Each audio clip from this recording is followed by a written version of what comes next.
I am so glad you are here. It is Stoned on Friday in my world, so I want to talk about this little beauty. This is Ametrine. So, what is Ametrine? Well, if you'll notice, I don't know if you can see from here, clear light will pass through the stone to a degree. That tells you it's probably a quartz. And if it hadn't had something else in it, it just would have been a clear quartz. This has some iron in it. That's what makes the citrine part of ametrine, and it's what makes the amethyst part of ametrine. That's why it's called ametrine. They just took the two words and shoved them together. And it's most likely coming out of one place. There's a mine in South America. I'm going to forget the country off the top of my head, so we're just going to say South America. Bolivia, if I remember correctly, where this is found. So the first question I would always ask myself about this little rock before I did any work on it or worked with it was why, if it's made of the same stuff, why is some of it yellow and some of it purple? Why is there citrine? Why is there amethyst if it's the same ingredients? Well, they have different processes. So the way the iron is included in the stone is different. So some say they're both done by heat, but others say that the amethyst side is done with radiation. So it was irradiated, and then everything suddenly changed, and there was a lot of heat, or the other way around.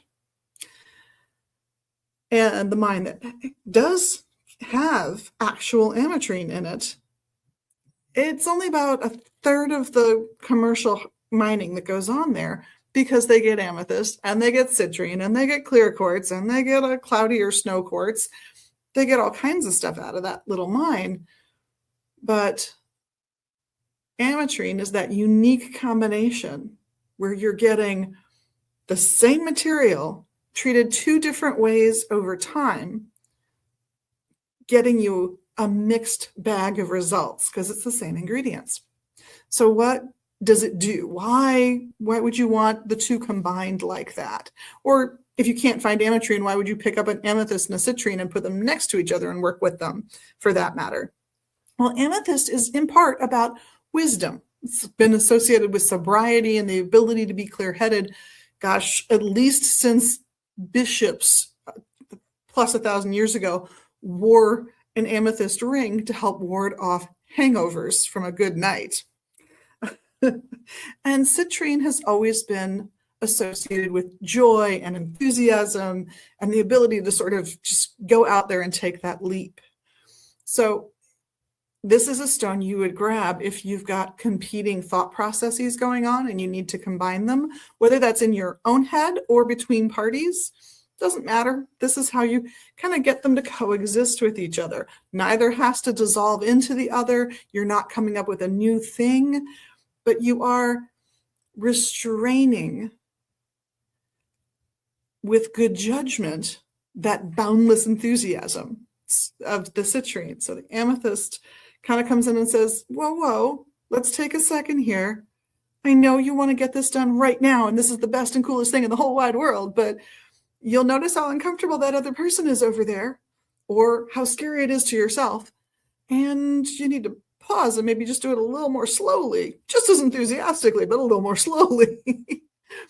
That's one of the things that citrine is known for. It's known for getting folks to think their way through things a little bit better without draining all the enthusiasm they have for their project. And it's also known for helping people or ideas to coexist in a way in which they don't lose their identity to the other person or other concept. So this is a stone where you're going to maintain integrity for everyone involved, but you're still going to figure out a way to coexist. And I've noticed this week, there's been a number of videos where purely by accident, it's not planned at all. I do randomly pick this stone 2 minutes before I do this each week. It's not about unbridled enthusiasm. It's not about pure optimism. That would be citrine. It's about restraining that with a little wisdom. It's about finding the middle way between diverse options. in a way that allows those diverse options to still have a voice in the situation. It's a way of inclusion without disillusion. And I think in today's world, that's an idea worth exploring. I hope you have a wonderful week.